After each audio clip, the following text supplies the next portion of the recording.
नमस्कार, मैं अभिषेक उपाध्याय। आप देख रहे हैं टॉप सीक्रेट। यूपी में योगी आदित्यनाथ को कैसा डर सता रहा है? वे क्यों कह रहे हैं कि 4 करोड़ वोटर चले गए हैं? अपने बीजेपी के ही नेताओं से कह रहे हैं कि 4 करोड़ वोटर जो चले गए हैं मतदाता सूची से, ये तो हमारे हैं। 70 से 80% हमारे हैं, यानी कि हमारे वोटरों को कौन ले गया और आप लोग देखते रह गए। योगी आदित्यनाथ किस बात का इशारा कर रहे हैं? क्या वो इशारा कर रहे हैं कोई अंदर की लड़ाई छिड़ी हुई है? कोई अंदर से उनके वोट खत्म करने की कोशिश कर रहा है?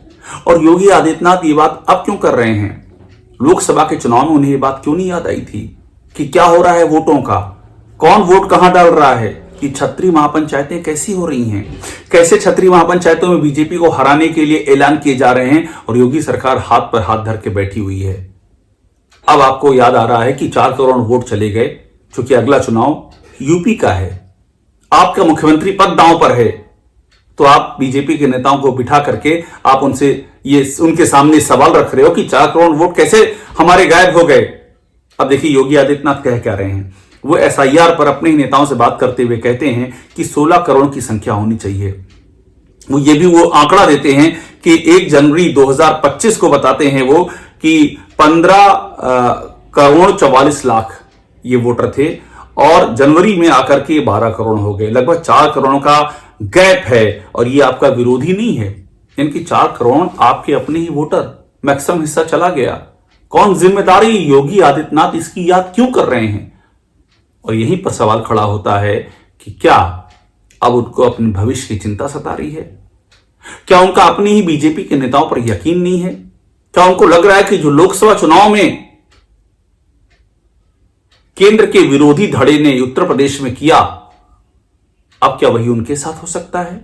ये सारे सवाल खड़े हो रहे हैं। अब देखिए एक और बड़ी बात मैं बताऊं, एसआईआर को लेकर कितना सीरियस रहे योगी आदित्यनाथ, ये भी देखने वाली बात होगी। सूत्र बताते हैं कि एक मंत्रिमंडल की एक बैठक में उन्होंने कहा कि जब तक एसआईआर की प्रक्रिया चल रही है, आप लोग शादी वादी के कार्यक्रम से दूर रहें, कोई मतलब नहीं इन कार्यक्रमों में जाने का। उन्होंने सभी मंत्रियों को हिदायत दी कि आप लोग एसआईआर में पूरा ध्यान दीजिए।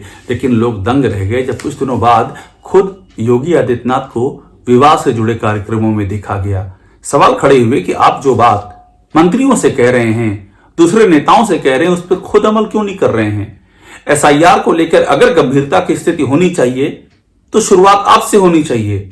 आप खुद क्यों नहीं गंभीर हैं? और ये 4 करोड़ वोट कटने की बात कहीं आप संगठन पे इशारा तो नहीं कर रहे हैं? यूपी में संगठन नाम सरकार की लड़ाई जग जाहिर है। योगी आदित्यनाथ जब से बने हैं इस प्रदेश के मुख्यमंत्री, उनकी अपनी बीजेपी के संगठन से ही नहीं पटी है। केशव मौर्य का वो बयान सबको याद है कि संगठन सरकार से बड़ा था, है और रहेगा। और केशव मौर्य ने ये बयान ऐसे ही नहीं दिया था। उन्होंने देखा किस तरह से सरकार के कामकाज में संगठन की अवमानना हो रही है, संगठन की सुनी नहीं जा रही है। बीजेपी का अपना कार्यकर्ता अपनी सरकार में लाठियां खा रहा है, वो थाने पर दुत्कारा जा रहा है, तहसीलों पर उसकी पूछ नहीं है, वो किसी भी अपने बीजेपी के कार्यकर्ता या जानकार का जेन्युइन काम करा सकने की स्थिति में नहीं है। तो किस बात पर वो वोट मांगेगा? वो कैसे बूथ पर जाकर के वोट बीजेपी को दिलाएगा? ये सारे सवाल खड़े हुए। अब देखिए किस तरह से लोकसभा में ये बात सामने आई कि बीजेपी को बीजेपी के भीतर से हरवाया गया है। और उसके बाद जब विधानसभा के उपचुनाव हुए 10 सीटों पर, तब क्या हुआ? तब पूरी ताकत लगा दी योगी आदित्यनाथ की सरकार ने, क्योंकि वहां खुद की बात थी। लोकसभा में तो जीत हार का श्रेय किसी और को मिलना था, लेकिन विधानसभा में अपनी बात थी। तो कुंदरकी जैसी सीटों पर जीत लिया बीजेपी ने, और कैसे जीता सबको पता है। ये तस्वीरें सामने आई कि कैसे अल्पसंख्यकों को बूथ पर जाने से रोका गया। जहां पर 70% के करीब मुस्लिम मतदाता हैं, वहां पर बीजेपी का उम्मीदवार करीब 1,40,000 वोट से जीत जाए, ये तो खुद जिनको जीत मिली उनके भी गले नहीं उतरा। ये कैसे हो गया? कैसे आप कुंदरकी जीत गए, कैसे आप कटहरी जीत गए, कैसे आप मिल्कीपुर जीत गए, किसी को समझ में नहीं आया। उपचुनाव वैसे भी कहा जाता है सत्ता का चुनाव होता है, लेकिन सत्ता ने यहां तो पूरी ताकत लगा दी, मगर लोकसभा में ये ताकत कहां थी? वहां क्यों मौन हो गए थे योगी आदित्यनाथ? ये सबसे बड़ा सवाल रहा।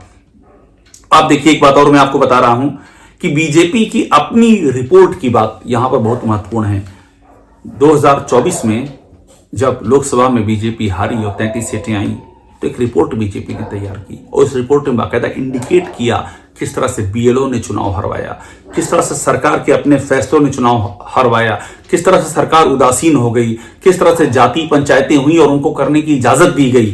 तो यही पूरा सवाल है कि क्या योगी आदित्यनाथ इसी बात पर इशारा कर रहे हैं कि जो लोकसभा में केंद्र के साथ में हुआ वही अब मेरे साथ हो रहा है?